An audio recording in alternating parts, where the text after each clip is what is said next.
Welcome to India's largest digital media network Suman TV. నేను మీ నవీన్. ఎర్రగడ్డ అనగానే మనకు ముందుగా గుర్తుకొచ్చేది అక్కడున్న, sorry to say this word, పిచ్చాసుపత్రి. ఎర్రగడ్డ మెంటల్ హాస్పిటల్లో చేర్పించాలరా విన్ని అని చెప్పేసి కొద్దిమంది హేళనగా మాట్లాడుతూ ఉంటారు. అబ్బో దాంతో మనకెందుకు, అక్కడ పిచ్చోళ్ళు ఉంటారేమో, ఏం చేస్తారో అనేసి భయభ్రాంతులకు గురవుతూ ఉంటారు. అసలు నిజంగానే ఎర్రగడ్డ మెంటల్ హాస్పిటల్లో పిచ్చి వాళ్ళు ఉంటారా? భార్య ఏం చేస్తూ ఉంది? వాళ్ళ తల్లిగారింటికి వెళ్ళింది. వాళ్ళకు ట్రీట్మెంట్ ఏ విధంగా చేస్తారు? సినిమాల్లో చూపించినట్టు కట్టేసేస్తా ఉంటారా, లేకపోతే షాక్ ట్రీట్మెంట్ ఏమైనా ఇస్తారా? ఏడు కొండల సామి ఎక్కాడున్నావయ్యా, ఎన్ని మెట్లెక్కినా కానారావేమయ్యా. ఘంటసాల లాస్ట్ పాట సార్ ఇది. చాలా చక్కగా పాడారన్న. ఇవన్నీ కూడా ఈ అనుమానాలు, అపోహల అన్నిటినీ కూడా ఇక్కడ ఉన్న ప్రొఫెసర్, అదే విధంగా సూపరింటెండెంట్ గా వర్క్ చేస్తున్న ఉమాశంకర్ గారిని అడిగి అయితే పూర్తి వివరాలు తెలుసుకుందాం. మరి ఇంకెందుకు ఆలస్యం, లెట్ స్టార్ట్. సార్ నమస్తే sir. Sir first of all thank you sir. మీరు ఎందుకంటే కరోనా టైంలో మీరు చేసిన సేవలు అనేవి చాలా అద్భుతం సార్. ఎంతోమంది ఆల్కహాలిక్ అడిక్ట్ అయిన వాళ్ళని కూడా మీరు రికవరీ చేసేసి వాళ్ళను ఇంటికి పంపించారు సేఫ్గా. సో అంటే మీ ఎక్స్పీరియన్స్ గురించి మాట్లాడదాం సార్. ఫస్ట్గా ఎన్ని సంవత్సరాల నుంచి మీరు ఉన్నారు ఇప్పుడు ఈ సూపరింటెండెంట్ లెవెల్కి రావడానికి? నేను ఈ హాస్పిటల్ తోటి అనుబంధము 1996 నుండి నాకు అనుబంధం ఈ హాస్పిటల్. ఫస్ట్ 96 నుండి 99 వరకు ఇక్కడ చేశాను. తర్వాత నేను గవర్నమెంట్ సర్వీస్లో జాయిన్ అయినప్పుడు ఒక 1 ఇయర్ మాత్రం నేను బయట ఉన్నాను. అగైన్ 2000లో మళ్ళీ అగైన్ హాస్పిటల్కి వచ్చేసేసాను. హాస్పిటల్ 2000 నుండి ఆల్మోస్ట్ 2001 అసిస్టెంట్ ప్రొఫెసర్గా జాయిన్ అయిపోయి 2013 వరకు ఇక్కడ అసోసియేట్ ప్రొఫెసర్గా కంటిన్యూ చేశాను. 2013లో యాజ్ ఎ ప్రొఫెసర్గా గాంధీ హాస్పిటల్కి వెళ్ళడం జరిగింది. మళ్ళీ 2016లో యాజ్ ఎ సూపరింటెండెంట్ ఇన్ఛార్జ్గా ఇక్కడికి రావడం జరిగింది. 16 నుండి ఇప్పుడు వరకు కంటిన్యూ చేస్తుంది. ఎన్నో సూపరింటెండెంట్ సార్ మీరు ఇక్కడ? ఇక్కడ 7వ సూపరింటెండెంట్. ఓకే. ఫస్ట్ నటరాజన్ గారు అనుకుంటాను. ఎస్, నటరాజన్ గారు, యాదవ్ గారు, తర్వాత రఘురామరెడ్డి గారు, తర్వాత కృష్ణమూర్తి గారు, తర్వాత గౌరీదేవి గారు, తర్వాత ప్రమోద్ గారు తర్వాత నేను. సార్ ఇప్పుడు మన ఇంటర్వ్యూ అనేది ఇది క్యాజువల్ ఇంటర్వ్యూ లాగా చేద్దాం సార్. ఎందుకంటే బయట జనాలకు ఉన్న అనుమానాలు, అపోహలు అన్నీ పటాపంచలు అయిపోవాలి ఇంటర్వ్యూతో. ఎందుకంటే నేను ఇప్పుడు ఇంటర్వ్యూకి వస్తున్నానన్నా కూడా జాగ్రత్త అయింది. ఎర్రగడ్డ అంటేనే గుర్తొచ్చేది అక్కడ ఉన్న mental hospital. Sorry to say, first మనం ఏంటంటే పిచ్చి ఆసుపత్రికి వెళ్తా ఉన్నాం అని చెప్పేసి మాట్లాడుతూ ఉన్నారు. సో ఇక్కడికి అసలు నిజంగా మరీ అంత భయపడే విధంగా ఉంటుందంటే, నేను ఇక్కడికి వచ్చి చూస్తే చాలా ఆహ్లాదకరమైన వాతావరణం ఉంది. కానీ ఎందుకు బయట దీన్ని ఇట్లా చేస్తూ ఉన్నారు? సినిమాల్లో కూడా ఏదైనా కొంచెం వాడు సరిగా లేకపోతే అరే ఇన్ని ఎర్రగడ్డ మెంటల్ హాస్పిటల్లో చేర్పించాలి అని అంటూ ఉంటారు. ఇక్కడ మీరు చూస్తేమో ఇంత కూల్గా ఇక్కడ ఉన్న వాతావరణం కూడా చాలా ప్లెజెంట్గా ఉంది. సో ఏం చెప్తదలుచుకున్నారు దీని గురించి సొసైటీ? యాక్చువల్లీ ఏంటంటే ఒక మానసిక వైద్యశాల అనేదాన్ని ఒక భయంతో దాన్ని ఒక స్టిగ్మాను లాగా ప్రొజెక్ట్ చేస్తున్నారు జనాలు. యాక్చువల్గా అయితే ఇక్కడ మానసిక ఆందోళనలు, మానసిక ప్రాబ్లమ్స్ ఉన్న వాళ్ళు ఇక్కడికి రెగ్యులర్గా వస్తుంటారు. అయితే వచ్చిన వాళ్లకు మా దగ్గర అంటే సినిమాలో చూసినట్లు కానీ బయట చెప్పుకునే విధంగా ఎట్లాంటి ట్రీట్మెంట్ ఉండదు.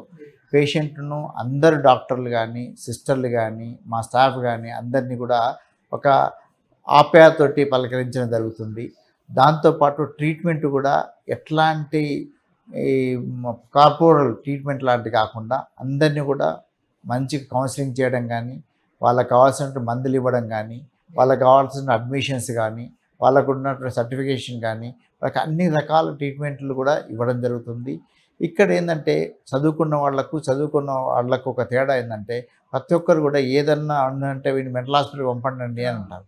బట్ మెంటల్ హాస్పిటల్ ప్రతి ఒక్కరికి ఆరోగ్యం అంటేనే ఒక part of the this thing. Mental సైకలాజికల్గా కూడా నార్మల్గా ఉంటేనే వాడు ఆరోగ్యంగా ఉన్నట్లు. బట్ ఈ విధంగా మాట్లాడుతుందంటే వాళ్ళే ఆరోగ్యంగా లేరు అనే కింద మనం ఆలోచించవచ్చు. ఇక్కడ ఉన్న వాళ్ళకంటే బయట వాళ్ళే ఎక్కువ ఉన్నారంటే వాళ్ళు ఇప్పుడు సపోజ్ ఇప్పుడు వాళ్ళ కోపం అంటే ఫ్రస్ట్రేషన్ కనబడుతుంది. ఓకే, ఎవరినైనా వీళ్ళు మెంటల్ హాస్పిటల్కి పంపండి అంటే వాళ్ళే ఫ్రస్ట్రేషన్లో ఉండి ఆ మాట మాట్లాడుతున్నారు అనుకోవచ్చు. ఇప్పుడు సపోజ్ ఎవరైనా ఎక్స్ప్రెస్ చేస్తున్నారు ఎదుటి వ్యక్తిని, వీళ్ళని మెంటల్ హాస్పిటల్కి పంపించాలని మాట్లాడిన వాళ్ళే ఫ్రస్ట్రేషన్లో ఉండడం వల్ల అట్లాంటి మాట వస్తుందని మా భావన. కాకుండా అంటే కూల్గా ఉన్నవాళ్ళు ఎవరు కూడా అట్లాంటి ప్రస్తావన తీసుకురావడం జరగదు. ఫస్ట్ ఆఫ్ ఆల్ ఏంటంటే ఇది డిజిటల్ మీడియా చరిత్రలోనే ఇది ఒక నిజంగా ఒక అద్భుతమైన ఇంటర్వ్యూ, అద్భుతమైన పర్సన్‌ని కూడా నేను మీట్ అయ్యాను. అసలంటే ఒక డాక్టర్ అనేది పక్కన పెడితే ఒక మంచి కౌన్సిలర్ సార్. నేను ఇంటర్వ్యూకి వచ్చే కంటే ముందుగానే అసలు ఏంటి హాస్పిటల్ ఏంటి అనేది మీతో మాట్లాడే కంటే ముందు నేను ఒక 5 డేస్ వచ్చాను సార్. మీకు తెలియదు, ఇక్కడికి వచ్చాను జస్ట్ అంటే ఒక పేషెంట్ వ్యక్తిగా వచ్చాను, చూసుకున్నాను. సో అక్కడ ఉన్న వారితో మాట్లాడాను. సో అంటే ఎట్లా జరుగుతూ ఉన్నాయి, అసలు ఇక్కడ ఏంటి ప్రాసెస్ ఏంటి అనేది తెలుసుకున్నా. కాబట్టి బయట ఉన్న అనుమానాలు, అపోహలు అన్నిటికైతే ఫుల్ స్టాప్ పడిపోతుంది. ఒక మంచి ఇంటర్వ్యూ, ఫుల్ ఇంటర్వ్యూ అయితే చూడండి. సో ఏంటి సార్ అంటే ఇక్కడ ఎవరినైనా జాయిన్ చేస్తే జాయిన్ చేసిన వ్యక్తికి డబ్బులు ఇస్తారు అని చెప్పేసి వింటా ఉన్నాం. అంటే బయట ఉన్న వ్యక్తిని ఎవరినైనా తీసుకొని మానసికంగా ఉన్న వ్యక్తిని, ఇబ్బంది పడే వ్యక్తిని తీసుకొస్తే వాళ్ళకి డబ్బులు ఇస్తా ఉన్నారా మీరేమన్నా? అట్లాంటిది ఏం లేదండి. అదొక అపోహనే, బయట అందరూ చెప్పుకుంటారు. కానీ ఈ మానసిక ఆసుపత్రి కూడా జనరల్ హాస్పిటల్ లాంటిదే. ఇప్పుడు సపోజ్ ఒక పేషెంటు నాకు ప్రాబ్లం ఉంది అని పోయేసేసి జనరల్ హాస్పిటల్ ఎట్లా విధంగా చూసుకుంటారో, మానసిక వైద్యశాలలో కూడా పేషెంట్ రావచ్చు. యూజువల్గా ఈ పేషెంట్లకు ఏంటంటే వాళ్ళకు అవగాహన ఉండదు కాబట్టి, వాళ్ళకు మానసిక పరిస్థితుల వల్ల, మానసిక ప్రభావం వల్ల వాళ్ళు ఇబ్బంది పడుతున్నారని వాళ్ళకి తెలియదు కాబట్టి, ఇక్కడ యూజువల్గా వాళ్ళ ఫ్యామిలీ మెంబర్స్ కానీ లేదనుకుంటే సమ్ హెల్పర్స్ కానీ వాళ్ళు వస్తుంటారు. సో ఇక్కడికి వచ్చినప్పుడు వాళ్ళకి ఎట్లాంటి డబ్బులు ఇవ్వడం జరగదు. కాకుంటే ఇక్కడ వాళ్ళకి ఏం చేస్తామంటే వాళ్ళకు అర్థం చేసుకునే లెవెల్లో, అంటే వీళ్ళకి ఎట్లాంటి ప్రాబ్లం ఉంది, వీళ్ళకి ఎట్లాంటి చికిత్స అవసరమో అవన్నీ ఎక్స్ప్లెయిన్ చేస్తాము. ఆ విధంగా హెల్ప్ చేస్తాం. కానీ ఎట్లాంటి డబ్బులు కానీ ఎవరికి ఇవ్వడం జరగదు. అంటే ఇక్కడ జాయిన్ చేయించాలంటే ప్రాసెస్ ఏంటి సార్? ఇప్పుడు నేనే ఉన్నాను సార్. నేను ఒక సేవాభావంతో బయట ఒక వ్యక్తిని ఎవరినో చూశాను. సో తను కాన్షియస్‌లో అంటే మెంటల్లీ రిటార్డెడ్ పర్సన్ అనుకుందాం మనము. అట్లాంటి వ్యక్తిని తీసుకొని వచ్చాను. ఎట్లాంటి ప్రాసెస్ ఉంటుంది? యూజువల్గా ఏంటంటే ఇప్పుడు మామూలుగా మానసిక వైద్యశాలలో అడ్మిషన్ ప్రొసీజర్ ఉంటుంది. ఈ ప్రొసీజర్ ఏంటంటే మనకు ఒక మెంటల్ హెల్త్ కేర్ యాక్ట్ అనేది ఉంది. ఆ మెంటల్ హెల్త్ కేర్ యాక్ట్ అనేది మానవ హక్కులను ఏ విధంగా ప్రొటెక్ట్ చేస్తుందో, మెంటల్ హెల్త్ కేర్ యాక్ట్ అనేది పర్సన్ విత్ మెంటల్ ఇల్నెస్ ఉన్న వాళ్ళని ప్రొటెక్ట్ చేస్తుంది. సో కొందరికి ఏంటంటే మానసిక జబ్బు లేకున్నా కూడా లోపల తోయడము అట్లాంటివి జరగవు. సపోజ్ ఇక్కడ ఏంటంటే వాలంటరీ అడ్మిషన్, ఇన్వాలంటరీ అడ్మిషన్ ఉంటుంది. వాలంటరీ అడ్మిషన్ అంటే సపోజ్ పేషెంటు అంటే మానసిక రుగ్మతతోటి బాధపడుతున్నటువంటి అతను చూసుకున్న తర్వాత తను అడ్మిట్ కావాలి, నాకు ఈ ప్రాబ్లం ఉంది అనుకునే వాళ్ళు సైన్ చేయాలి, కన్సెంట్ ఇవ్వగలిగితే అడ్మిషన్ చేసేస్తారు. సో అది వాలంటరీ అడ్మిషన్. సో వాలంటరీ అడ్మిషన్గా క్లోజ్డ్ వార్డ్ కానీ ఫ్యామిలీ వార్డ్ కానీ రెండు ఎక్కడైనా ఉండొచ్చు. ఫ్యామిలీ వార్డ్ అయితేనేమో ఫ్యామిలీ మెంబర్ కూడా అకంపెనీ అవుతాడు. ఫ్యామిలీ మెంబర్ యూజువల్గా ఏంటంటే ఫస్ట్ ఎపిసోడ్ కానీ యంగ్ పిల్లలు కానీ అట్లాంటి ఉన్నప్పుడు ఫ్యామిలీ మెంబర్స్ విల్లింగ్ ఉంటారు అడ్మిట్ కావడానికి, అడ్మిట్ అయ్యి ఎంబడి ఉండి చూసుకోవడానికి. ఎంబడి ఉండి చూసుకోవడం వల్ల ఫ్యామిలీ మెంబర్కి ఒక అడ్వాంటేజ్ ఏంటంటే ఈ మానసిక జబ్బు గురించి వాళ్ళకి అవగాహన వస్తుంది. వాళ్ళకి ఎన్ని రోజులు మందులు ఇవ్వాలి, ఏ విధంగా మందులు ఇవ్వాలి, ఎట్లాంటి సైడ్ ఎఫెక్ట్స్ వస్తాయి, ఎట్లాంటి మనం ఫాలోఅప్ చేసుకోవాలని ఒక అవగాహన వస్తుంది. సో ఫ్యామిలీ వాళ్ళలో అట్లాంటి అడ్వాంటేజ్ ఉంటుంది కాబట్టి ఫస్ట్లో వచ్చే మ్యాక్సిమం పేషెంట్స్ ఫ్యామిలీ మెంబర్స్ ఉండడానికి ప్రిఫర్ చేస్తారు. మేము కూడా వాళ్ళని ఉంచేసి వాళ్ళకు ఫ్యామిలీకి ఎడ్యుకేషన్, సైకో ఎడ్యుకేషన్ కూడా చేస్తుంటాం. అదే క్లోజ్డ్ వార్డులో అంటే ఫ్యామిలీ మెంబర్స్ ఉండరు, ఓన్లీ పేషెంట్ మాత్రం లోపల ఉండడానికి అవకాశం ఉంటుంది. వాళ్ళకు ఉన్నటువంటి సదుపాయాలు ఇక్కడ పేషెంట్కు ఫుడ్ కానీ, వాళ్ళకి బట్టలు కానీ, వాళ్ళ ట్రీట్మెంట్ కానీ అన్నీ కూడా ఫ్రీకి ఇవ్వడం జరుగుతుంది. ఓకే. ఏ ఏజ్ నుంచి జాయిన్ చేసుకుంటారు సార్ ఒకవేళ బాగోలేదు వాళ్ళకి మానసిక స్థితి అంటే? ఇక్కడ ఏంటంటే మనకు ఇక్కడ యూజువల్గా ఏంటంటే అడల్ట్స్ మ్యాక్సిమం వస్తారండి. చిన్న పిల్లల కోసము మనకు నీలోఫర్ హాస్పిటల్లో సపరేట్ వింగ్ ఉంది. అక్కడ చైల్డ్ సైకాట్రీ, అడోలసెంట్ సైకాట్రీ అని సపరేట్ వింగ్ ఉంది నీలోఫర్ హాస్పిటల్లో. ఇక్కడ మాత్రము అందరు కూడా అడల్ట్స్ వస్తారు. చిన్నపిల్లలు వచ్చినా కూడా వాళ్ళ కౌన్సిలింగ్ చేస్తుంటాము, కౌన్సిలింగ్ చేసి ట్రీట్మెంట్ ఇచ్చేస్తాము. పేషెంటు ఒకటి ఏంటంటే ఇక్కడ అడ్మిషన్ అవుతాం అనుకుంటేనే కంపల్సరీ అడ్మిట్ చేస్తాము. పేషెంట్ను అడ్మిట్ కాను అనుకుంటే మేము వాళ్ళతో వచ్చిన వాళ్ళకు ఏ విధంగా అయితే వీళ్ళకు ట్రీట్మెంట్ ఉంటుంది, వీళ్ళకి ఏ విధంగా ఇబ్బంది ఉంటుందో ఎక్స్ప్లెయిన్ చేసేసి అవసరం ఉంటే మేజిస్ట్రేట్ ఆర్డర్ ద్వారా కానీ అడ్మిషన్ చేస్తాం, లేకుంటే స్పెషల్ సర్కమ్స్టెన్సెస్ ద్వారా అడ్మిట్ చేస్తాం. ఓకే. మామూలుగా ట్రీట్మెంట్ ఎన్ని రోజులు ఉంటుంది సార్ ఇది? అంటే వాళ్ళ మానసిక స్థితిని బట్టి ఉంటుందా? లేదంటే లేదు ఇన్ని రోజులు ట్రీట్మెంట్ తీసుకుంటే తగ్గుతుంది అన్నట్లు? ఇక్కడ యూజువల్గా ఏంటంటే డిపెండ్స్ ఆన్ డయాగ్నోసిస్ బట్టి ఉంటుంది. కొన్ని ఇల్నెసెస్ చాలా తొందరగానే మనకు అడ్మిషన్ లేకుండా కూడా మనం ట్రీట్మెంట్ చేసుకోవచ్చు. కొన్ని ట్రీట్మెంట్లకు మాత్రమే అడ్మిషన్ అవసరం ఉంటుంది. అడ్మిషన్ ఎప్పుడంటే పేషెంటు కాంప్లియన్స్ బాగా లేనప్పుడు, తీవ్రత ఎక్కువ ఉన్నప్పుడు, పేషెంట్కు ట్రీట్మెంట్ కంపల్సరీ సూపర్వైజర్నే కావాలనుకున్నప్పుడు మేము అడ్వైజ్ చేస్తామండి. అడ్వైజ్ చేసిన పేషెంట్ కూడా మెజారిటీ ఆఫ్ ద పేషెంట్ 2 నుండి 3 వారాలలో చాలా వరకు నార్మల్ అయిపోయి డిశ్చార్జ్ అయిపోతారు. కొంతమందికి మాత్రమే, చాలా తక్కువ పర్సెంటేజ్ మాత్రమే 3 నుంచి 4 వారాలు పడుతుంది. మ్యాక్సిమం పేషెంట్స్ 2 to 3 వీక్స్లో అయిపోతారు. ఇక్కడ అడ్మిషన్ అయిన పేషెంట్ ఈవెన్ వాలంటరీగా క్లోజ్డ్ వాళ్ళు ఉన్న పేషెంట్ కూడా 1 month లోపల నార్మల్ అయిపోతారు, డిశ్చార్జ్ అయిపోతారు. ఇంకా అట్లాంటి ఇబ్బంది లేకుండా ఉంటారు. Okay sir. ఇట్లా మానసికంగా ఇబ్బంది పడే వాళ్ళు ఇక్కడ జాయిన్ అయిన వాళ్ళలో మళ్ళీ వేరే డిసీజెస్ కూడా ఉంటాయి సార్. అంటే ఏదైనా బీపీ, షుగర్గా లాంటివి కావచ్చు, థైరాయిడ్ సమస్య కావచ్చు, లేదంటే వెయిట్ ఎక్కువ ఉన్నవాళ్ళు, ఊబకాయం ఉన్నవాళ్ళు, అట్లాంటి వాళ్ళు కూడా ఉంటారు కదా. వాళ్ళకి ఏమైనా సపరేట్ ట్రీట్మెంట్ ఉంటుందా, లేదంటే ఎట్లా చూస్తారు సార్? ఇక్కడ కూడా ఏంటంటే వాళ్ళకు కోమార్బిడిటీస్ అంటామండి. ఈ కోమార్బిడ్ కండిషన్ అంటే మానసిక జబ్బుతో పాటు మిగతా ఇల్నెసెస్ ఉన్నప్పుడు థైరాయిడ్ ప్రాబ్లం కానీ, ఈ హైపర్ టెన్షన్ ప్రాబ్లం కానీ, లేదంటే ఏది న్యూరాలజికల్ ప్రాబ్లం, పార్కిన్సోనిజం కానీ, లేకుంటే సివిఎల్ ఎట్లాంటి ప్రాబ్లమ్స్ ఉన్నా కూడా వాటిని కూడా మేము ఇక్కడ ట్రీట్మెంట్ ఇస్తుంటాము.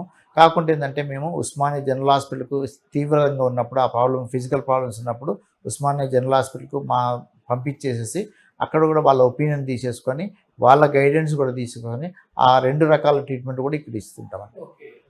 బయట ఉన్న అనుమానాలు, అపోహలు అవన్నీ పక్కన పెట్టేసేస్తే చాలామంది ఇక్కడికి రాని వాళ్ళకే ఎక్కువ రోగాలు ఉన్నాయి సార్.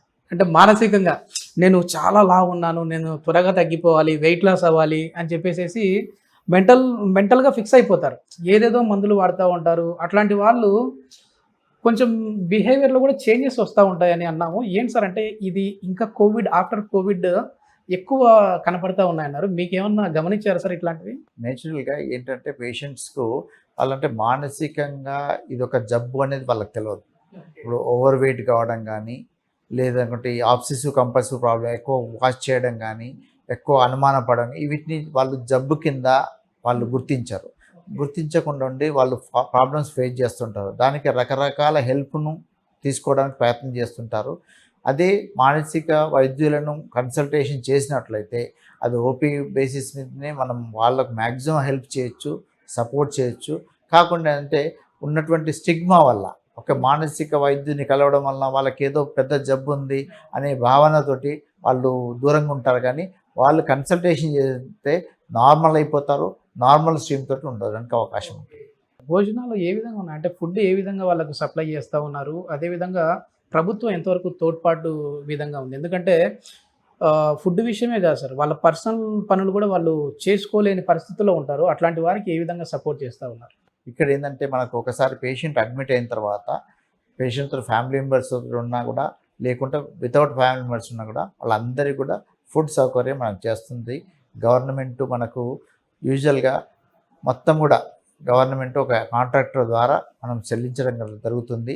వాళ్ళకు బ్రేక్ఫాస్టు, లంచు, డిన్నర్ ఉంటుంది. రోజుకు దాదాపు ఒక 3 eggs ఉంటాయి, 2 bananas ఉంటాయి. వాళ్ళకు మార్నింగ్ బ్రేక్ఫాస్ట్ ఉంటుంది. బ్రేక్ఫాస్ట్లో ఇడ్లీ కానీ, లేదనుకుంటే వాళ్ళకు ఈ రైస్ తోటి చిత్రాన్నం అవి కానీ, లేదంటే ఉప్మా కానీ, లేకుంటే బ్రెడ్ కానీ, ఈ విధంగా బ్రేక్ఫాస్ట్లు ఉంటుంది.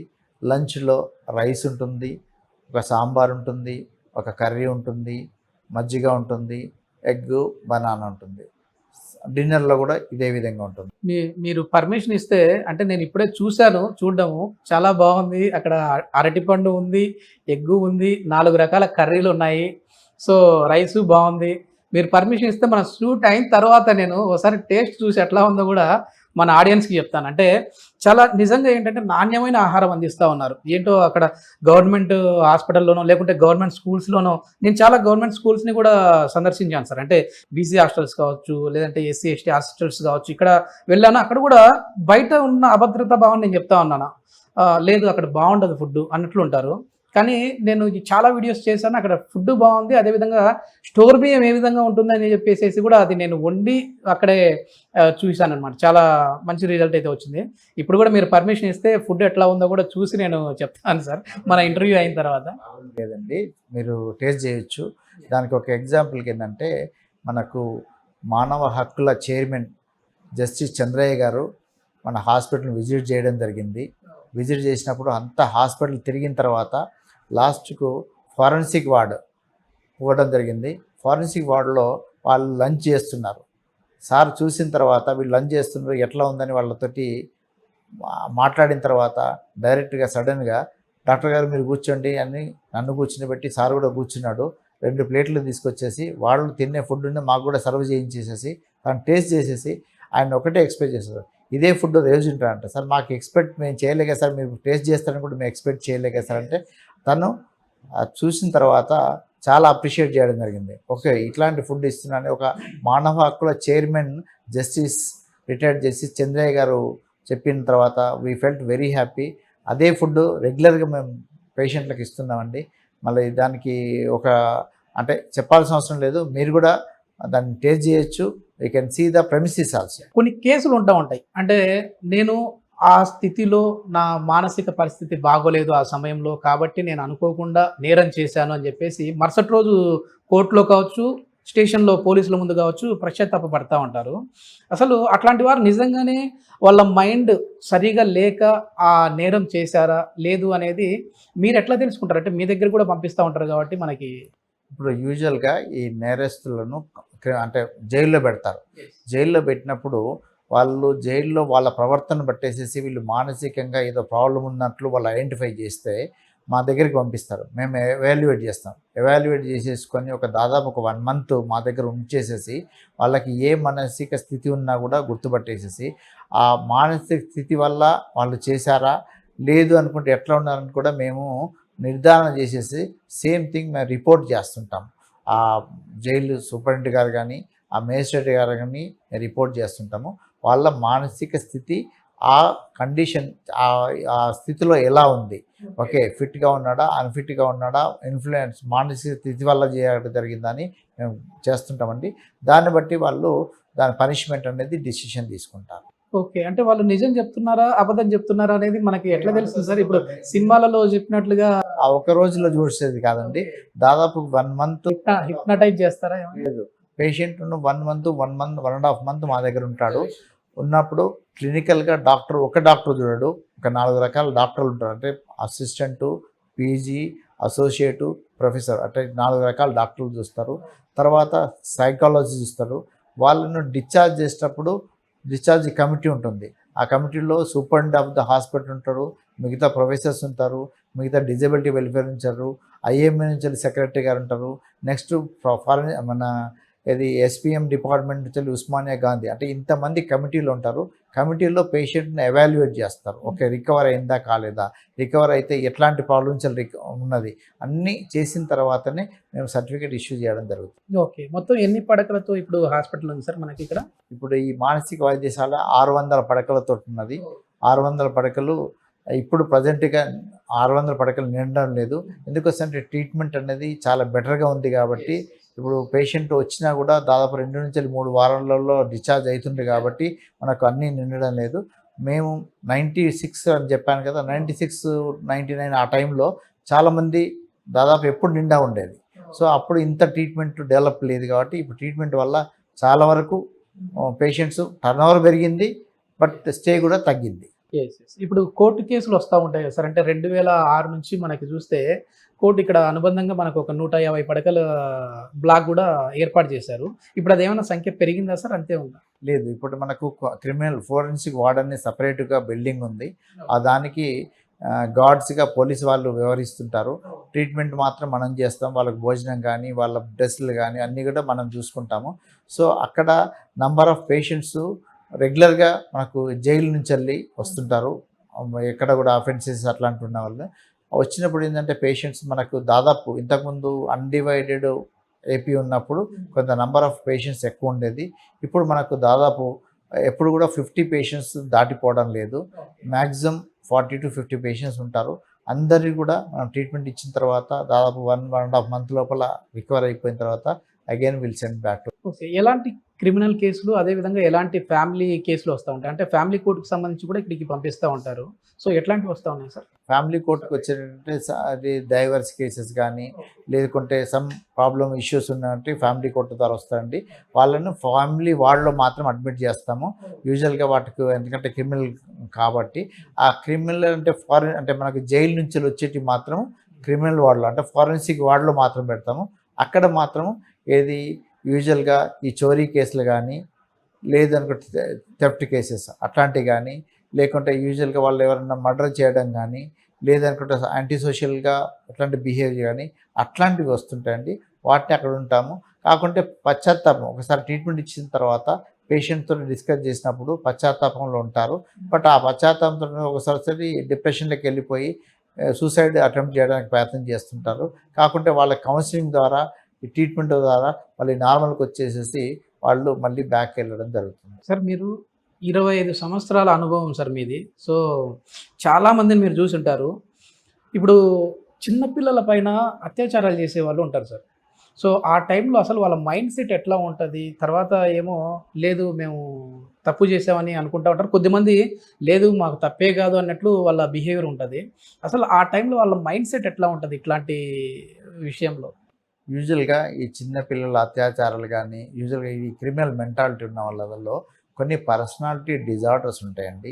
ఆ పర్సనాలిటీ డిజార్డర్స్లలో ఉన్నవాళ్ళు ఇట్లాంటివి చేస్తుంటారు. చేసినప్పుడు వాళ్ళకు ఒక తప్పు చేసినామనే భావన కూడా వాళ్ళకు ఉండదు. కాకుంటే ఏంటంటే వాటిని మనం ట్రీట్మెంట్ ఇస్తుంటాము రెగ్యులర్గా. బట్ వాళ్ళకు మనం జాగ్రత్తగా ఉండడం, అట్లాంటి మనుషులతో జాగ్రత్తగా ఉండడం చాలా ఇంపార్టెంట్. సో వాళ్ళకు మనం ట్రీట్మెంట్ ఇచ్చేసేసి మళ్ళీ జైలుకి పంపించడం జరుగుతుంది. వాళ్ళకు రెగ్యులర్గా ట్రీట్మెంట్ ఇచ్చేసేసి రెగ్యులర్ కౌన్సిలింగ్ చేయగలిగితే మళ్ళీ అట్లాంటి ప్రాబ్లమ్స్ను నిజంగా మారతారా సార్ అట్లాంటి వాళ్ళు? అంటే కొద్దిగా డిఫికల్ట్, అది ఉన్న వాళ్ళు మరి చిన్న చిన్న పిల్లల పైన అది డిఫికల్ట్ టాస్క్. కాకుండా ఏంటంటే మనం రెగ్యులర్గా ఫాలో అప్ చేసేసి రెగ్యులర్గా ట్రీట్మెంట్ ఇచ్చేస్తే మళ్ళీ రిపీట్ చేయడానికి అవకాశం తగ్గుతుంది. అదే చాలా వరకు అసలు మర్డర్లు చేసేసి మనమే చూసాం. రీసెంట్గా కొన్ని ఏరియాలో హైదరాబాద్లోనే ఉప్పల్ ప్రాంతంలో కూడా మనం చూసాం.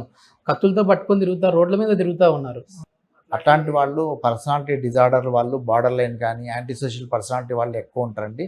అట్లాంటి వాళ్ళు దాదాపు ఇప్పుడు మనము పేపర్లలో చూసిన వాళ్ళు చాలామంది అక్కడ వచ్చేసినాక జైలుకి వచ్చినాక ఇక్కడికి వచ్చిన వాళ్ళే ఉంటారు. ఓ చాలామంది మనము చూస్తుంటాం కదా.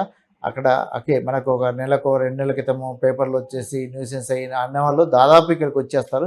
ఇక్కడికి వచ్చేసినాక ట్రీట్మెంట్ ఇచ్చేసిన తర్వాత జైలుకి వెళ్ళి వాళ్ళకి మళ్ళీ ఫిట్నెస్ ఫర్ ట్రయల్ అవన్నీ కూడా మేము ఇస్తుంటాం. ఇప్పుడు మనం సామాన్య జనాల కోసం ఒక క్వశ్చన్ అడుగుతాను సార్ నేను.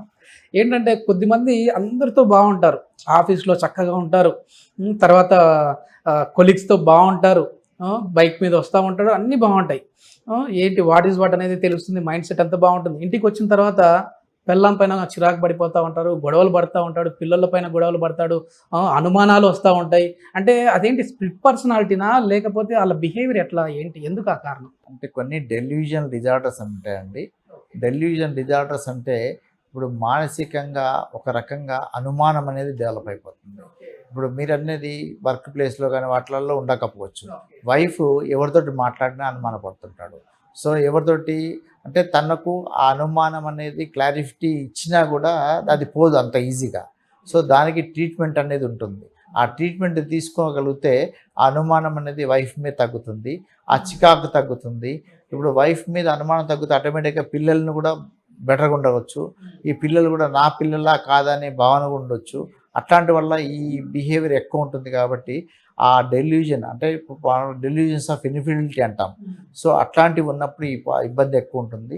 వాటిని ట్రీట్మెంట్ చేయగలిగితే వాళ్ళు మిగతా వాళ్ళతో ఎట్లున్నారో ఫ్యామిలీతో కూడా అట్లా ఉండడానికి అవకాశం ఎక్కువగా ఉంటుంది. ఎందుకంటే ఈ అనుమానాలతో అసలు పెళ్ళిళ్ళు పెటాకులు అయిపోతూ ఉన్నాయి, పిల్లలు అనాథలు అయిపోతూ ఉన్నారు.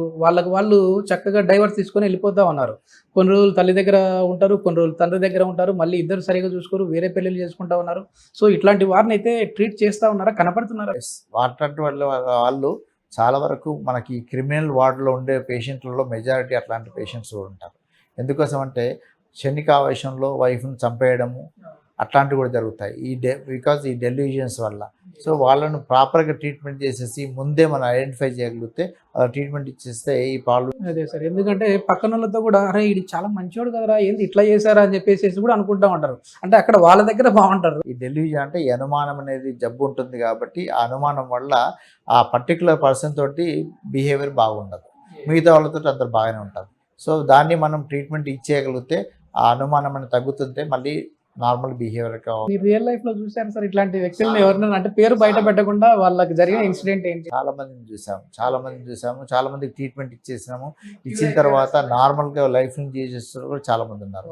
వాళ్ళ లైఫ్ నార్మల్గా వచ్చిన తర్వాత వాళ్ళు ఆ రిగార్డ్స్ అంటే ఎక్స్పెక్ట్ చేసేదాన్ని బట్టేసేసి సార్ నేను ఇక్కడికి రావడం వల్ల రాకపోవడం వల్ల చాలా కోల్పోయినా, వచ్చిన తర్వాత చాలా చేంజ్ వచ్చింది సార్, నా ఫ్యామిలీలో కానీ నేను ప్రశాంతంగా ఉంటున్నాను, అందరితో బాగుంటున్నాను అనేది చాలామంది ఎక్స్పెక్ట్ చేసిన వాళ్ళు ఉన్నారు. సార్ ఇప్పుడు పోటీ ప్రపంచం సార్, ఏంటంటే నేను డబ్బు బాగా సంపాదించాలి, ఉద్యోగాలు తెచ్చుకోవాలి అని చెప్పేసి ఉరుకులు పరుగులు ఈ జీవితం అంతా. సో అట్లాంటి వాళ్ళలో ఒక మానసిక టెన్షన్కి లోన్ అవుతా ఉన్నారు వాళ్ళకే తెలియకుండా.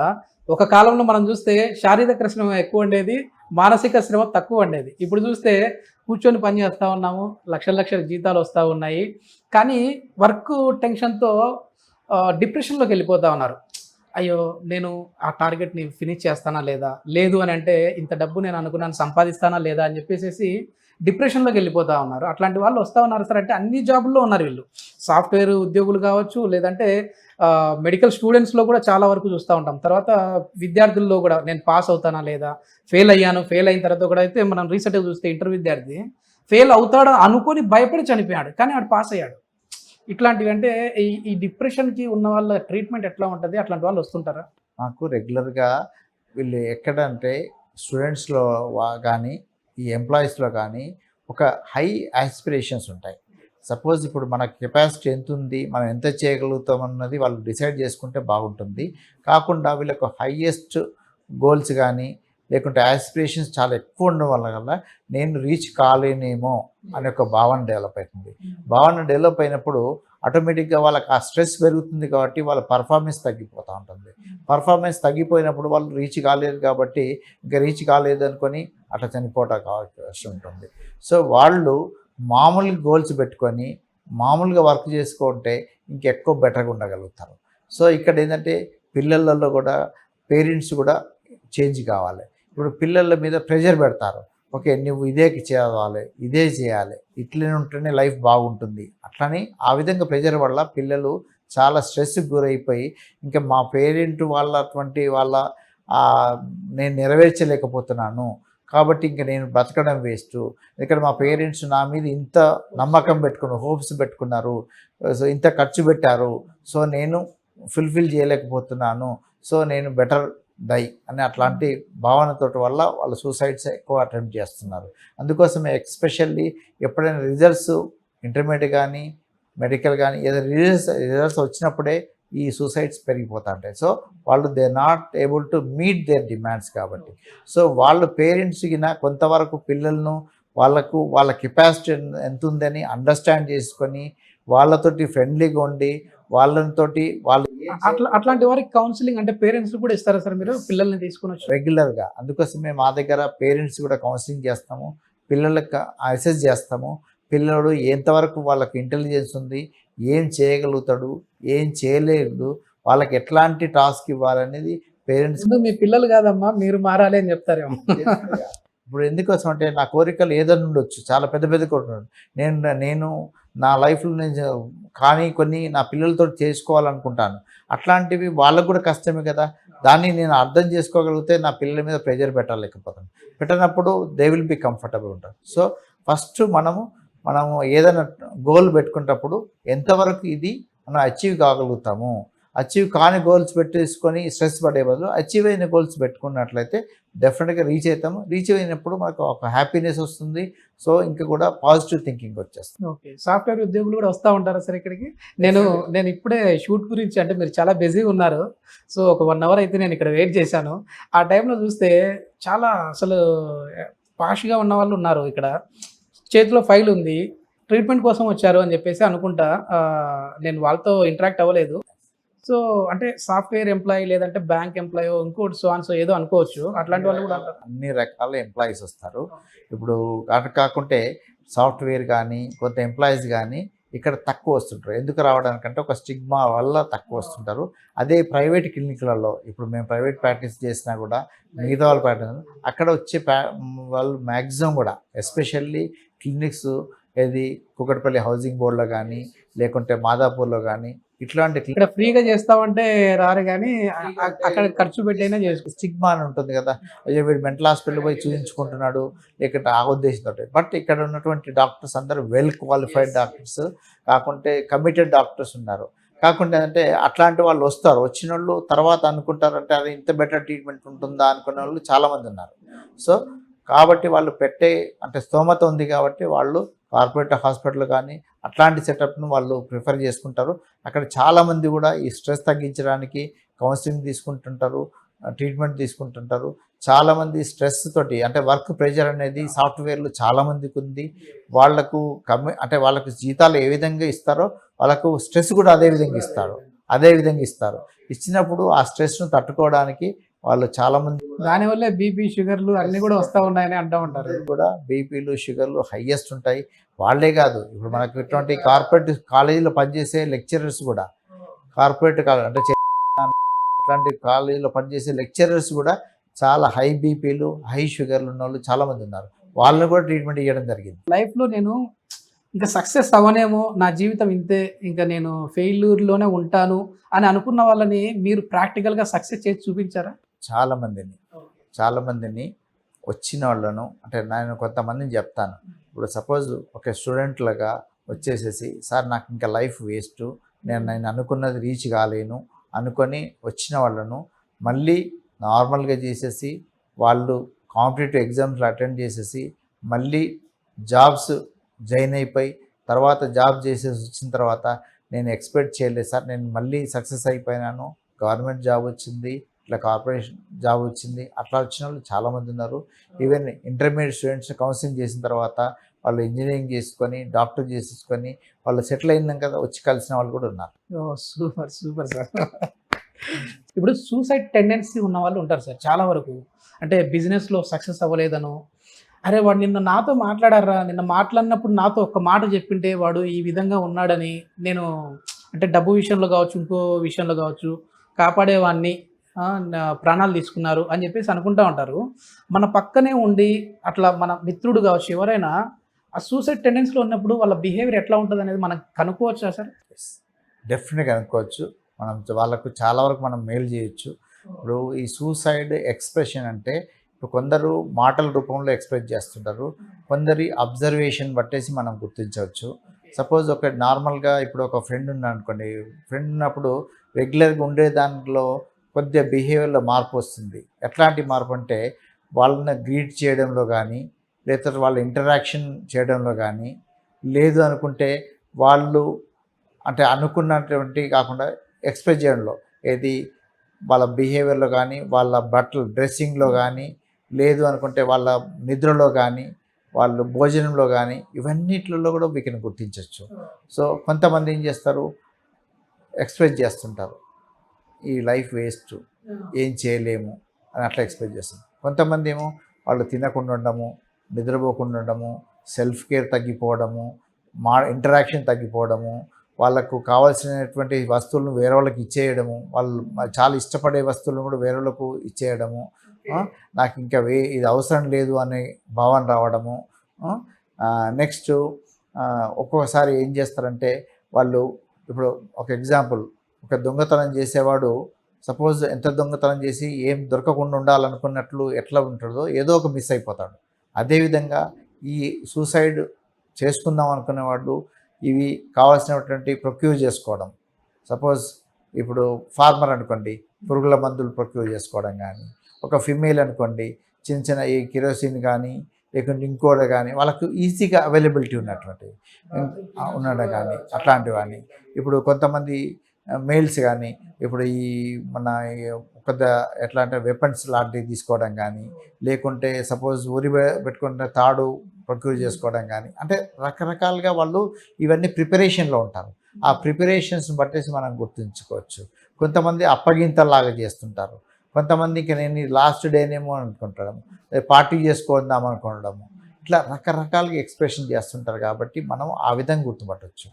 అదేవిధంగా వీళ్ళ పర్ఫార్మెన్స్ కూడా, సపోజ్ ఒక ఎంప్లాయ్ అనుకోండి, పర్ఫార్మెన్స్ గ్రాడ్యువల్గా తగ్గిపోతూ ఉంటుంది. ఇంతకుముందు రెగ్యులర్గా పనిచేసేవాడు, టైంకి వచ్చేవాడు, అందరితో హ్యాపీగా ఉండేవాడు, అందరితో కలుపుకోలు ఉండేవాడు, ఇవన్నీ తగ్గిపోతూ ఉంటుంటాయి. సో దాన్ని బట్టేసేసి ఓకే సంథింగ్ రాంగ్ అని మనము గుర్తుపట్టవచ్చు. గుర్తుపట్టేసాం కానీ ఇమ్మీడియట్గా మనం డాక్టర్ దగ్గరికి వెళ్ళిపోయినట్లయితే వాళ్ళు ఇంకా బెటర్గా ఐడెంటిఫై చేసేసి వాళ్ళకు ట్రీట్మెంట్ ఇవ్వగలిగితే దాదాపు ఒక 4 నుంచి 6 నెలల లోపల మ్యాక్సిమం ట్రీట్మెంట్ ఇచ్చేసి నార్మల్ వ్యక్తిగా చేయడానికి అవకాశం ఉంటుంది. ఆ టెండెన్సీ ఉన్నవాళ్ళు కౌన్సిలర్ దగ్గరికి రాలేదు కదా సార్. సో ఇప్పుడు ఒక చిన్న టిప్ లాగా పక్కనున్న వ్యక్తి వాడికి ఇట్లాంటి విషయాలన్నీ గ్రహించిన తర్వాత ఏ మాటలు చెప్తే వాళ్ళు మారే అవకాశం ఉంటదంటారు? ఇప్పుడు వాళ్ళకు మోటివేట్ చేయడానికి అంటే వాళ్ళకు ఓకే మామూలుగా ఎట్లాంటి సఫరింగ్ ఉన్నదో వీళ్ళు అర్థం చేసుకోవాలి.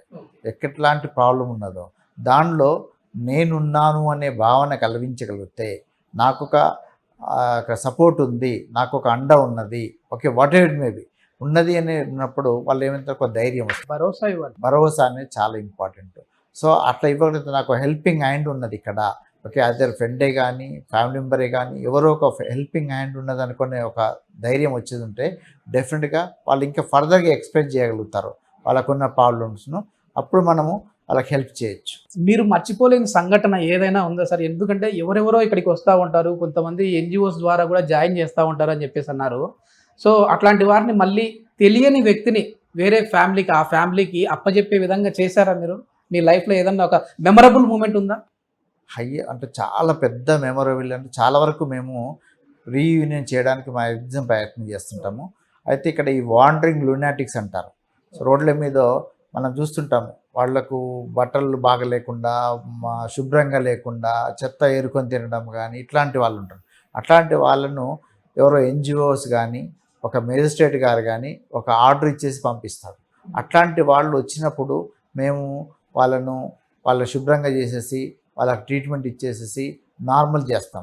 నార్మల్ చేసిన తర్వాత వాళ్ళతోటి కమ్యూనికేట్ చేసినప్పుడు వాళ్ళు ఎక్కడి నుండి వచ్చారు, వాళ్ళ ఫ్యామిలీ మెంబర్స్ అని వాళ్ళు మాకు ఇన్ఫర్మేషన్ ఇస్తారు. కొంతమందికి లాంగ్వేజ్ అర్థమవుతుంది, కొంతమందికి అర్థం కాని పరిస్థితిలో కూడా ఉంటారు.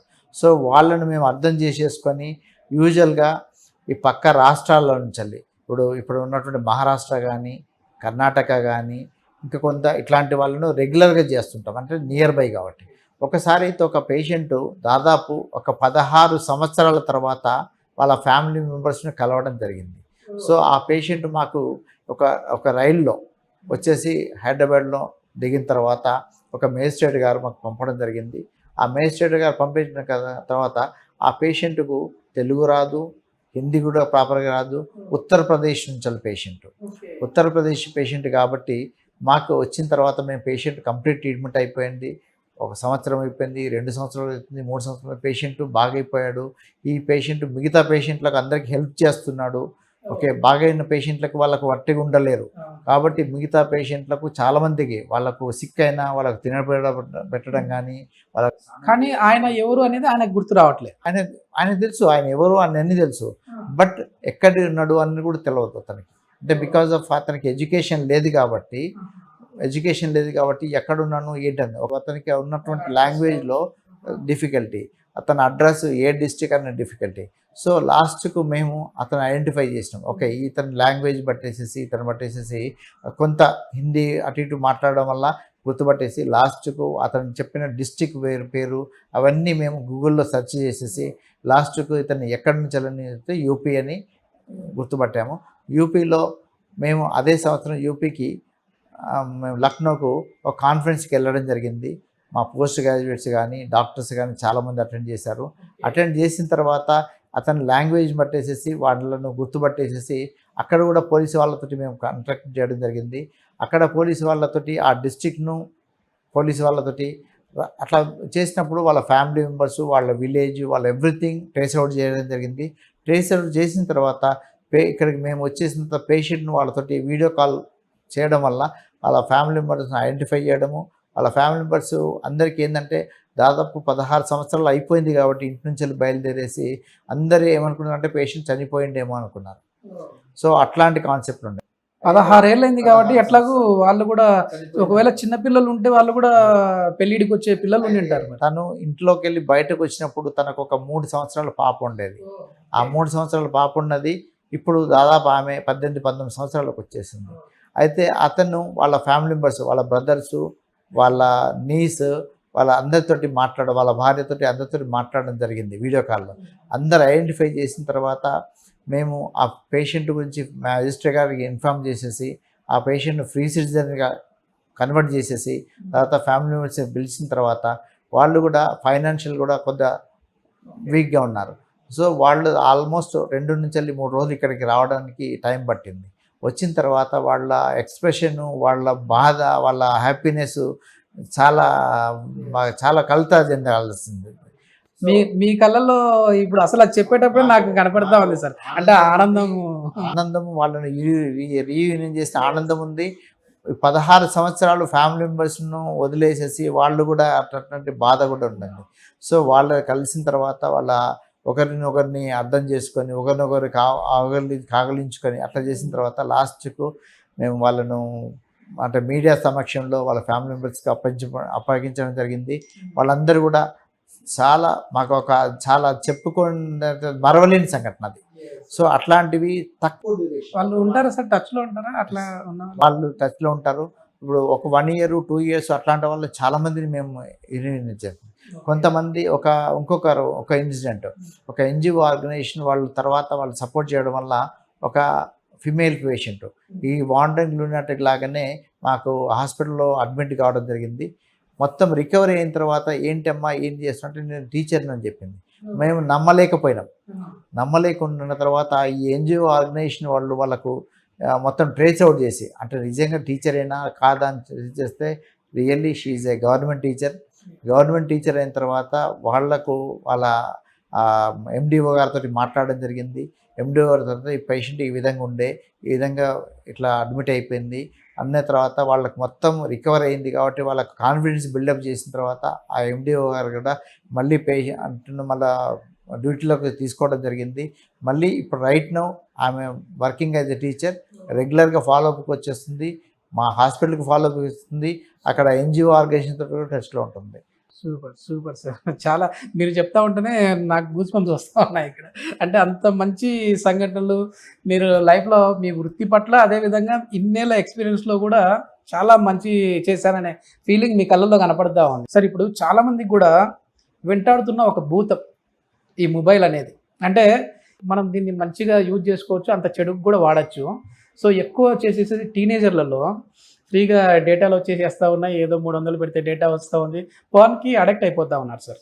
సో ఎప్పుడో చేయాల్సిన పనులన్నీ ఇప్పుడే ఈ ఏజ్లో టీనేజ్లలోనే చేసేస్తూ ఉన్నారు.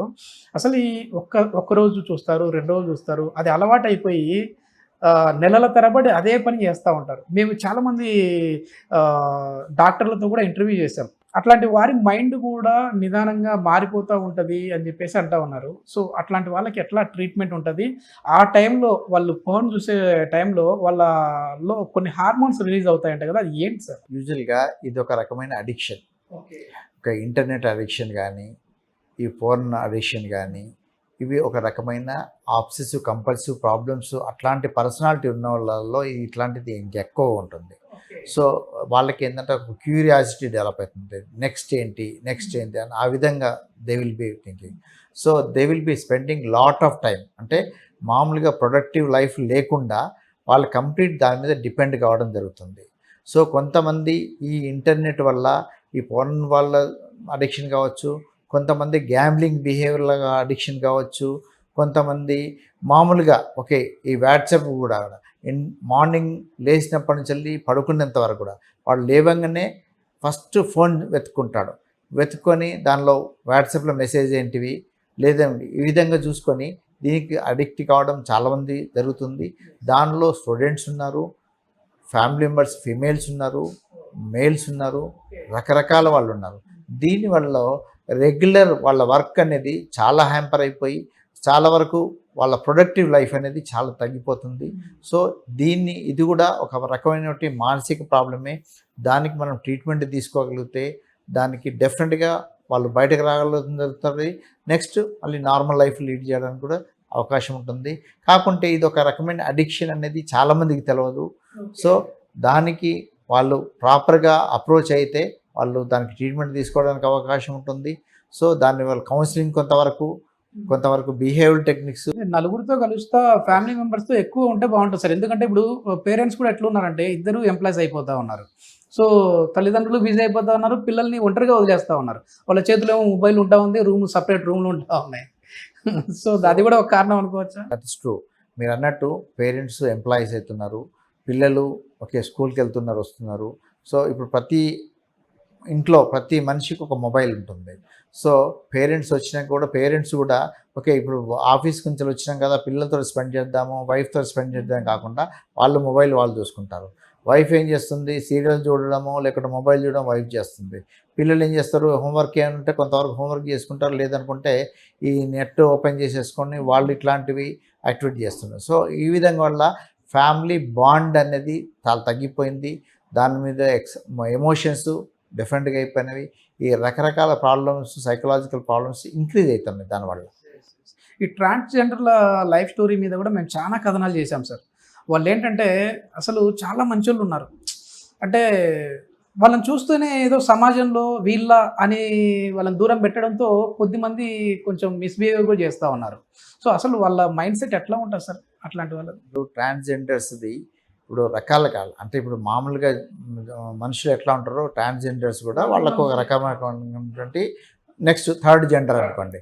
ఆ థర్డ్ జెండరు వాళ్ళు మానసికంగా కొంత అంటే బాధలు పడుతున్నారు. ఎందుకోసం అంటే అందరూ వాళ్ళను అంటే చూడడంలో ఒక డిఫరెంట్ భావనతో చూస్తుంటారు. చూసినప్పుడు ఏంటంటే మామూలుగా మనలాగానే ఒక మనుషుల్లాగా చూస్తేనే వాళ్ళకి ఇబ్బంది కాదు. వాళ్ళని కొంత ఏహోభావంతో చూడడం వలన, వాళ్ళని తక్కువ చూడడం వలన కొంతమంది ఇబ్బంది పడుతున్నారు. దానిలో చెడు అనేది ఉండొచ్చు, ఒక 1% 2% ఉండొచ్చు. వాళ్ళ ఒక 1% 2% వల్ల అందరినీ ఆ విధంగా చూడడం కూడా కరెక్ట్ కాదు. వాళ్ళు ఈ హార్మోనల్ చేంజెస్ వల్ల, ఈ హార్మోనల్ ఇంబ్యాలెన్స్ వల్ల ఇట్లాంటి ప్రాబ్లమ్స్ వస్తున్నాయి. సో వాళ్ళకు హార్మోనల్ థెరపీని ప్రాపర్గా తీసుకొని అట్లా చేసుకొని నార్మల్గా ఉండొచ్చు. సో లేదు అనుకుంటే ట్రాన్స్జెండర్ వల్ల వాళ్ళకు ట్రీట్మెంటు డాక్టర్ని కలిసినట్లయితే మన ఎండోక్రైనాలజిస్టులు కానీ, ఈ ప్లాస్టిక్ సర్జన్స్ కానీ, ఈ సైకియాట్రిస్టులు కానీ వీళ్ళని రెగ్యులర్గా యూరాలజిస్ట్ వీళ్ళని కలిసేసినట్లయితే, ఇప్పుడు ఉస్మానియాలో ట్రాన్స్జెండర్ క్లినిక్ రన్ అవుతుంది. ఆ క్లినిక్లో కూడా ఈ 4 రకాల స్పెషలిస్టులు ఉంటున్నారు. మా దగ్గర నుండి కూడా సైకియాట్రిస్ట్ రెగ్యులర్గా వీక్లీ వన్స్ అటెండ్ అవుతున్నారు. వాళ్ళకి కావాల్సినటువంటి కౌన్సిలింగ్ ఇస్తున్నారు, కావాల్సినటువంటి హెల్ప్ చేస్తున్నారు. వాళ్ళకి ఎట్లాంటి సర్టిఫికేషన్ కావాలని కూడా ఇవ్వడం జరుగుతుంది. సో వాళ్ళు కూడా ఇబ్బంది పడకుండా వాళ్ళ ప్రాబ్లమ్స్ వాళ్ళు ఎక్స్ప్రెస్ చేయగలిగితే ఈ సైకలాజికల్ ప్రాబ్లమ్స్ నుంచి వాళ్ళు కూడా బయటకు రావడానికి అవకాశం ఉంటుంది. ఓకే, వాళ్ళకి మామూలుగా ఈ ఫీలింగ్స్ కూడా ఇట్లా రావడానికి కారణం అది హార్మోనల్ చేంజెస్ లేకపోతే మెయిన్గా hormonal changes, male hormones, female hormones ఇట్లా ఉంటాయి కదా, దానిలో ఈ హార్మోనల్ ఇంబ్యాలెన్స్ వల్లనే, ఈ ప్రాబ్లమ్స్ వల్లనే వాళ్ళకి ఇట్లాంటి ఆలోచనలు రావడం కానీ, ఇట్లాంటి ఫీలింగ్ రావడం కానీ ఉంటుంది. క్రోమోజోమల్ కొంత ఇవన్నీ కూడా ఇబ్బంది పడుతూ ఉంటారు. సో వాళ్ళకు ట్రీట్మెంట్ ఇచ్చేసేసి మనము రకరకాలుగా అంటే వీళ్ళ ఈ 4 రకాలైనటువంటి డాక్టర్స్ను అటెండ్ చేయగలిగితే వాళ్ళు కూడా హెల్ప్ చేయొచ్చు. కరోనా టైంలో మనం చూసాం సార్, అంటే ఉన్నట్టుండి సడన్గా ఆల్కహాల్ బంద్ చేసేస్తే ఏదో వాళ్ళు పిచ్చోళ్ళలాగా ప్రవర్తించి, sorry to say this word, so mentally వాళ్ళు ఇన్బ్యాలెన్స్ అయినట్లుగా ప్రవర్తిస్తూ ఉంటారు. సో అట్లాంటి వాళ్ళు అంటే సడన్గా మందు మానేస్తే నిజంగా ఆ విధంగా ఉంటారా సార్? ఆ విధంగా అయిపోతారు? ఇక్కడ ఏంటంటే అడిక్షన్ అనేది ఆల్కహాల్ అడిక్షన్ కానీ, ఎనీ డ్రగ్స్ అడిక్షన్, గాంజా కానీ, ఎనీ రకరకాల ఉన్నాయి డ్రగ్స్ ఇప్పుడు మనకు మార్కెట్లో అవైలబిలిటీ ఉన్నాయి. సో వీటిని తక్కువ మోతాదులో తీసుకున్నప్పుడు మనకు దాని త్వరలో యూఫోరియా లాగా వస్తుంది. సో దాన్ని రెగ్యులర్గా తీసుకున్నప్పుడు దానికి అది తీసుకోకుండా ఉండలేని పరిస్థితికి వస్తాం. దాన్నే మనం అడిక్షన్ అంటాం. సో మామూలుగా ఆల్కహాల్ తీసుకునేవాడు కానీ తక్కువ మోతాదు నుంచి స్టార్ట్ చేస్తుంటాడు. సో డిపెండెన్స్ అంటే మోతాదు పెరుగుతూ ఉంటుంది. దానికి అలవాటు పడిన కొద్దీ క్వాంటిటీ అనేది పెంచాల్సి వస్తుంది. సడన్గా అవైలబిలిటీ లేనప్పుడు కానీ, ఆ మోతాదును తగ్గించినప్పుడు కానీ వాళ్ళకు కొన్ని విత్డ్రాయల్స్ వస్తాయి. Withdrawal centre. ఇప్పుడు ఆల్కహాల్ తీసుకొని సడన్గా దొరకలేదు అనుకోండి, వాళ్ళకి విడ్రాయల్ సెంటర్. విడ్రాయల్స్ వచ్చినప్పుడు ఎట్లుంటుంది, బాడీ షేకింగ్ రావడం కానీ, రెస్ట్లెస్ కావడం కానీ, అంటే నిదానం లేకపోవడం కానీ, ఈ కన్ఫ్యూజన్ రావడం కానీ ఇట్లాంటివి వస్తాయి. సో అట్లాంటిది తీవ్రంగా ఉన్నప్పుడు ఈ మానసిక ప్రాబ్లమ్స్ ఎట్లున్నాయో అట్లాంటి బిహేవియర్ కానీ. సో వాళ్లకు మనుషుల్లో లేకున్నా కూడా మాట్లాడడం కానీ, మనుషులు లేకున్నా ఏం లేకున్నా కనబడడం కానీ, సో ఇట్లాంటి స్టేట్కి వస్తారు. వచ్చినప్పుడు వాళ్ళ ప్రవర్తన మానసిక జబ్బు ఉన్న లక్షణాలు ఉన్నటువంటి ప్రవర్తన వచ్చేస్తుంది. సో వాళ్ళను ఇనిషియల్గానే మనం విడ్రాయల్స్ని కంట్రోల్ చేయగలిగితే అట్లాంటి సివియారిటీ ప్రాబ్లం రాకుండా ఉంటుంది. వాళ్ళని ఈజీగా కంట్రోల్ చేయొచ్చు. కరోనా టైంలో చాలా మందిని చూశారు కదా సార్ మీరు. కరోనా టైంలో అప్పుడు అన్ని షాపులన్నీ బంద్ చేయడం వల్ల ఎక్కడ చూసినా ఏ ఛానల్లో చూసినా మీరే కనపడతా ఉన్నారు. అంటే చాలా మందికి క్యూర్ చేసి పంపించారు అనేసి. కంప్లీట్గా బంద్ చేసే వరకు ఏంటంటే అప్పుడు హాస్పిటల్స్ ప్రాపర్గా లేవు, అన్ని ప్రైవేటు బంద్ చేయడం జరిగింది. Only government హాస్పిటలే. దట్టు మాకు ఆ టైంలో దాదాపు 100ల సంఖ్యలో ఇట్లాంటి ప్రాబ్లమ్స్ వచ్చిన వాళ్ళు జరగడం జరిగింది. వాళ్ళందరినీ కూడా దేవుడి దయ వల్ల సక్సెస్ఫుల్గా ట్రీట్మెంట్, అందరూ కూడా మా డాక్టర్ల కోఆపరేషన్ వల్ల ఎవ్రీబడి అంటే రిక్వైర్మెంట్ బట్టి అడ్మిషను లేకుంటే ఓపీ ట్రీట్మెంట్ కానీ ఇచ్చుకుంటా చాలామందిని ఒకరికి కూడా ప్రాణహాని కాకుండా మేము ట్రీట్మెంట్ ఇవ్వడం జరిగింది. అందరూ కూడా బాగా వెళ్ళిపోయి జరిగింది. మళ్ళీ వాళ్ళకి ఆ ట్రీట్మెంట్ ఇచ్చిన తర్వాత వాళ్ళు మళ్ళీ మందుకు అలవాటు పడిపోతారా, లేదంటే మందు తాగకుండా ఏమైనా మందులు ఇస్తా ఉన్నారా? వాళ్ళకి కౌన్సిలింగ్ రెగ్యులర్గా ఇవ్వడం వల్ల వాళ్ళు చాలా వరకు మోటివేషన్ బెటర్గా ఉంటే. కొంతమందికి ఏంటంటే ఓకే మోటివేషన్ బెటర్గా లేకపోవడం వల్ల కానీ, రెగ్యులర్గా ఫాలోఅప్ చేయలేకపోవడం వల్ల కానీ, కొంత జెనెటిక్ ఇన్ఫ్లుయెన్స్ వల్ల కానీ, కొంత ఎన్విరాన్మెంటల్ ఇన్ఫ్లుయెన్స్ కానీ మళ్ళీ వచ్చే అవకాశం ఉంటుంది. కాకుంటే వాళ్ళు రెగ్యులర్గా ఫాలోఅప్ ఉంటే చాలా వరకు. వీటికి మందులు ఉన్నాయి సార్, టాబ్లెట్స్ కానీ ఇట్లా ఏమన్నా? రెగ్యులర్గా ఈ తాగాలనే కోరిక అంటే క్రేవింగ్ అనేది ఉంటుంది. ఆ క్రేవింగ్ తగ్గించడానికి కూడా మనకు మందులు ఉన్నవి. ఆ మందులు కూడా మనకు హాస్పిటల్లో ఫ్రీగా అవైలబిలిటీ ఉన్నవి. సో అందరికి కూడా మనము అట్లాంటి టాబ్లెట్ ఇక్కడ మనకు డిటిటి సెంటర్ ఉన్నది, డ్రగ్ ట్రీట్మెంట్ సెంటర్. ఆ ట్రీట్మెంట్ సెంటర్లో రెగ్యులర్ కౌన్సిలింగ్ జరుగుతుంది. రెగ్యులర్గా ఇట్లాంటి మందు వాడే వాళ్ళకు డిపెండెంట్ కానీ ఇట్లాంటి వాళ్ళకు కూడా మనము క్రేవింగ్ రాకుండా మనకు అబ్స్టైన్ ఉండేట్లు మన మందులు ఇవ్వడం జరుగుతుంది. మన ఇంటర్వ్యూ ముగించే ముందు చివరి ప్రశ్న సార్ ఇది, అసలు దయ్యాలు ఉన్నాయి అని అంటారా లేదా? ఏంటంటే దయ్యం పట్టేసింది, లేదంటే దేవుడు ఒళ్ళులోకి వచ్చాడు అని చెప్పేసి పూనకాలు ఇట్లా చేస్తూ ఉంటారు కదా. సో అట్లాంటి వాళ్ళు కౌన్సిలింగ్ ద్వారా నయం అవుతుందా, లేదంటే నిజంగానే దేవుళ్ళు దయ్యాలు ఒళ్ళులోకి వస్తూ ఉంటారా? ఇప్పుడు సైంటిఫిక్గా చెప్పాలనుకుంటే దయ్యాలు కానీ దేవుళ్ళు కానీ చూడలేదు కాబట్టి లేరు. అంటే సైంటిఫిక్గా ప్రూవ్ చేస్తేనే సైంటిఫిక్గా ఉన్నారు లేరు అని చెప్పచ్చు. సైంటిఫిక్గా చెప్పాలనుకుంటే ఇవన్నీ సూపర్స్టిషన్స్ అంటారు. సూపర్స్టిషన్స్ అంటే ఇప్పుడు మనం పెరిగిన వాతావరణాన్ని బట్టేసి, పెరిగిన సమాజాన్ని బట్టేసి అందరూ ఎక్స్పెక్ట్ చేసినది ఓకే దేవుడు ఉన్నాడు అని మనం పెంపడం అట్లా ఉన్నది అనుకుంటే దేవుడు ఉన్నాడు అని బిలీవ్ చేస్తారు. ఓకే ఉన్నాడా లేడా అని వాళ్ళని అడిగినా కూడా చెప్పలేరు. అంటే ఈ సూపర్స్టిషన్స్ అంతే. సూపర్స్టిషన్స్ని బట్టేసేసి మనం లైఫ్ని లీడ్ చేస్తూ ఉంటాం. బట్ సైంటిఫికల్గా అంటే సైంటిఫిక్ ఏంటంటే ఉన్నది లేదని ప్రూవ్ చేయాలి. సో ఎస్ ఉంది అంటే ఉంది, లేదు అంటే లేదు. అంతేగాని ఇక్కడ ఉంది లేదు అనేది చర్చ కాదు. కాకుంటే ఇక్కడ ఏంటంటే సూపర్స్టిషన్ అంటే మనం పెరిగిన వాతావరణాన్ని బట్టేసి, పెరిగిన సమాజాన్ని బట్టేసేసి మనం ఉంది లేదు అని అనుకుంటున్నాం అంతే. కాకుంటే ఎవరు ఈ దయాన్ని కానీ ఈ దేవుణ్ణి కానీ చూసిన వాళ్ళు ఎవరు లేరు. బట్ మన నమ్మకం అనే దాన్ని బట్టి ఇప్పుడు వాళ్ళు ఒళ్ళులోకి వచ్చినట్లు పూనకాలు చేస్తూ ఉంటారు కదా, అంటే అది ఏంటంటే ఇవన్నీ కూడా కొన్ని కన్వర్షన్ డిజార్డర్స్ అంటారు. ఈ మానసికంగా కొన్ని ఒత్తిడిలకు గురైనప్పుడు, మానసిక స్ట్రెస్ గురైనప్పుడు ఈ కన్వర్షన్ డిజార్డర్స్ అంటారు. వాటిని కూడా మనం ట్రీట్మెంట్ ఇవ్వచ్చు, కంప్లీట్ రికవరీ అవుతారు. నర్వ్స్ ప్రాబ్లం ఉన్నా కూడా ఆ విధంగా చేస్తూ ఉంటారు సార్ ఏమైనా? యూజువల్గా సైకలాజికల్గా స్ట్రెస్లో ఉన్నప్పుడు ఇట్లాంటి ప్రాబ్లమ్స్ మనం ఎగ్జిబిట్ చేస్తుంటాము. సో వాటిని ఏంటంటే వాళ్ళు ఓకే దేవుడు వచ్చిందనో, లేకుంటే దయ్యం పట్టిందనో, లేదనుకుంటే ఇది బాణమతి అనో రకరకాలుగా వాళ్ళు చేస్తుంటారు. దానికి కూడా ట్రీట్మెంట్ ఉంది. 100% వాళ్ళు నార్మల్గా అయిపోతారు. మనం ఏది నమ్మితే అది, మంచి అంటే మంచి, చెడు అంటే చెడు, ముందు అంతా మన మైండ్లో ఉంది అంటారు. ఓకే, ఫైనల్గా మన ఇంటర్వ్యూ ముగించే ముందు సుమన్ టీవీ ప్రేక్షకులకి లైఫ్లో సక్సెస్ అవ్వాలంటే ఏం చెప్తారు? ఇక్కడ ఏంటంటే లాస్ట్కి నేను చెప్పదలుచుకుంది అంటే మానసిక జబ్బుకు మందు లేదనేది ఇంతకుముందు ఉండేది, అది కరెక్ట్ కాదు. మానసిక జబ్బులు అన్నిటిని కూడా మనం ట్రీట్మెంట్ తీసుకోవచ్చు. వాళ్ళు నార్మల్ లైఫ్ లీడ్ చేయడానికి అవకాశం ఉంటుంది. కాబట్టి మీ తోటి చుట్టుపక్కల ఉన్న వాళ్ళు ఏ విధంగా మానసిక జబ్బులకు గురి అయినా కూడా, మానసిక ప్రాబ్లమ్స్ ఫేస్ చేస్తున్నా కూడా వాళ్ళను నియర్ బై హాస్పిటల్స్కు పంపించేసేసి వాళ్ళను నార్మల్ చేయడానికి ప్రయత్నం చేయండి. సో మానసిక జబ్బు ఉన్న వల్ల అదొక అంటువ్యాధి కాదు, దానివల్ల ఎటువంటి ఇబ్బంది ఉండదు, వాళ్ళు నార్మల్ మనుషుల్లాగా అయిపోవడానికి అవకాశం ఉంటుంది. కాబట్టి దీనివల్ల ఎవరు కూడా అంటే చిన్న ప్రాబ్లం కానీ పెద్ద ప్రాబ్లం కానీ ప్రతి ఒక్క దానికి ట్రీట్మెంట్ ఉంది. సో వాళ్ళను తోడ్పాటు చేయాల్సిందిగా నేను అందరినీ కోరుతున్నాను. ఇంకోటి కూడా ఇంపార్టెంట్ ఏంటంటే ఈ టీవీలో కానీ ఈ సినిమాల్లో కానీ ఈ మానసిక జబ్బును ఒక డిఫరెంట్ యాంగిల్లో కాకుండా, మానసిక జబ్బు అనేది మిగతా జబ్బు లాంటిది ఒక జబ్బు, దీనికి కూడా ట్రీట్మెంట్ ఉన్నదని చూపించండి. దాన్ని ఒక చెడుగా చూపించడానికి ప్రయత్నం చేయకుండా ఉండండి నా కోరిక.